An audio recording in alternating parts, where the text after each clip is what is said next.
kuelekea katika mchezo wetu dhidi ya Coastal Union. Kwa upande wa ligi imekuwa tough sana.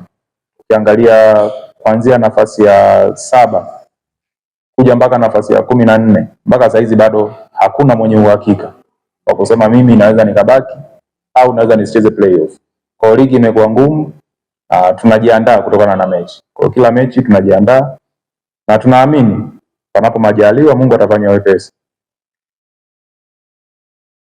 Ni furaha kwa kila mchezaji kupata matokeo mazuri kwenye mechi.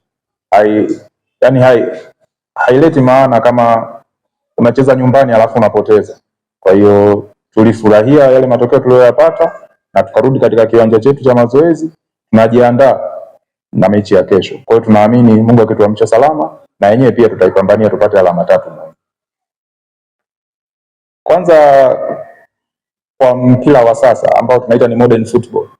Modern football haina namba halisi ya mchezaji, bali unacheza kutokana na maelekezo au matakwa ya mechi husika. Kwa hiyo kubadilika kutoka namba moja kwenda namba nyingine inatokana na uelewa wa mchezaji na mipango ya mwalimu. Kwa hiyo mwalimu alivyoweka mipango yake akaona huyu anaweza kufit pale, ikaenda na alhamdulillah ikatiki. Kwa hiyo hii inatupa motivation kubwa sisi wachezaji. Unaweza kuwa na uelewa mkubwa juu ya mpira unavyobadilika kila siku. Kwa sisi hatuishi kwa kutegemea namba moja. Kwa hiyo pindi mwalimu atakapokuhitaji kutumia sehemu, tabadilika kutokana na mazingira. Sisi binafsi kama wachezaji, sisi hatuzungumzii michezo mitatu. Sisi kama timu huwa tunakaa tunaanza kuzungumzia mchezo mmoja mmoja. Kwa hiyo tukikaa kama group tunaongea, tunaanza na Coast.